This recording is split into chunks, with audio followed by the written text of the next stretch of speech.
বঙ্গের তাপমাত্রা আজকে থেকেই হবে ঊর্ধ্বমুখী। বেশি একটা ঠান্ডা থাকবে না, হালকা পাতলা ঠান্ডা। দুপুরের মধ্যে সর্বোচ্চ তাপমাত্রা 26-এর দিকে, সন্ধ্যা থেকে সকালের দিকে তাপমাত্রা থাকতে পারে 16 থেকে 17-এর দিকে। তো হালকা পাতলা ঠান্ডা থাকবে। এছাড়া পশ্চিমী ঝঞ্ঝাট কিন্তু আবারও একটা প্রবেশ করার সম্ভাবনা বঙ্গের একাধিক জেলায়, যা থেকে হালকা থেকে মাঝারি এবং ভারী বর্ষণ হতে পারে। তো কবে থেকে এই নিম্নচাপ থেকে বৃষ্টি হওয়ার সম্ভাবনা এবং কোন কোন জেলায় থাকবে তা আমরা জেনে নেব। প্রথমে দেখে নিচ্ছি নিম্নচাপ। আজ 4 তারিখ রবিবার, ফেব্রুয়ারি মাস 2024। দেখুন, আজকে সকাল থেকে কিন্তু তেমন নিম্নচাপ বা বৃষ্টির কোনো সম্ভাবনা নেই। আজকে থেকে আগামীকালকের মধ্যেও কিন্তু তেমন নিম্নচাপ বা বৃষ্টির সম্ভাবনা থাকছে না। তবে পশ্চিমী ঝঞ্ঝাটা এগিয়ে আসবে পশ্চিমবঙ্গের দিকে। তাতে পশ্চিমবঙ্গের উত্তরের জেলাগুলির দিকে আগামীকাল সকালের মধ্যে হালকা পাতলা নিম্নচাপ থাকবে। এছাড়া বাংলাদেশ ত্রিপুরার একাধিক জেলা পরিষ্কার থাকবে, নিম্নচাপ নেই। আগামী 6 তারিখ থেকে কিছু নিম্নচাপ প্রবেশ করার সম্ভাবনা খুলনা, আমাদের ত্রিপুরা, আসামের শিলচর, বাংলাদেশের উত্তরে সিলেট, এছাড়া শিলিগুড়ি, আলিপুরদুয়ার, গুয়াহাটির মধ্যে। তো এইসব জেলার মধ্যে কিন্তু হালকা পাতলা ঝড় বৃষ্টিও থাকবে। এছাড়া বাকি জেলাগুলির মধ্যে তেমন বেশি একটা নিম্নচাপ থাকছে না।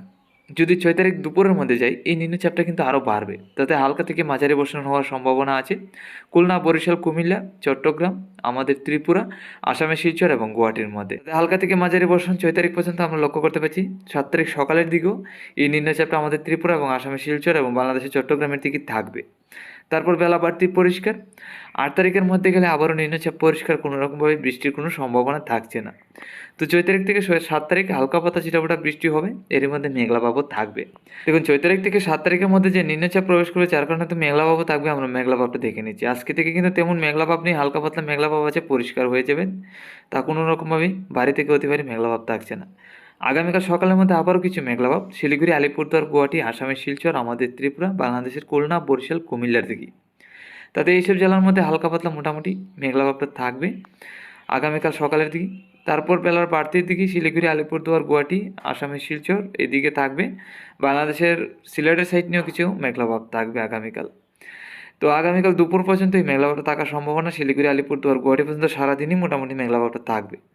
6 তারিখের মধ্যে এই মেঘলাভাবটা বাংলাদেশের দক্ষিণে খুলনা, বরিশাল, কুমিল্লা, চট্টগ্রাম, আমাদের ত্রিপুরা, ঢাকা, বাংলাদেশের সিলেট, আসামের শিলচর, শিলিগুড়ি, আলিপুরদুয়ার, গুয়াহাটি এর মধ্যে মেঘলাভাব আমরা লক্ষ্য করতে পারছি 6 তারিখ সকাল থেকে। তাদের সারাদিনই মেঘলাভাব থাকবে শিলিগুড়ি, আলিপুরদুয়ার, গুয়াহাটি, আসামের শিলচর, আমাদের ত্রিপুরা, তারপর খুলনা, বরিশাল, কুমিল্লার মধ্যে। তো এই মেঘলাভাবটা আগামী 6 তারিখ সকাল থেকে সারাদিন থাকবে। 7 তারিখও লক্ষ্য করতে পারছি সকাল থেকে দুপুর পর্যন্ত মেঘলাভাব, বিকালের দিকে পরিষ্কার হবে। তো 8 তারিখ থেকে একদম আবহাওয়া পরিষ্কার, মাঝে মধ্যে মেঘলাভাব থাকবে। 8 তারিখ থেকে 9 তারিখ এবং 10 তারিখের মধ্যে সকালের দিকে থাকবে, বেলা বাড়তি কিন্তু পরিষ্কার হয়ে যাবে। চলে এলাম ঘন কুয়াশায়। আজকে তো সকালের মধ্যে আমাদের ত্রিপুরা রাজ্যে হালকা পাতলা মোটামুটি কুয়াশা ছিল। আজকে রাতের মধ্যে কিন্তু তেমন কুয়াশা নেই।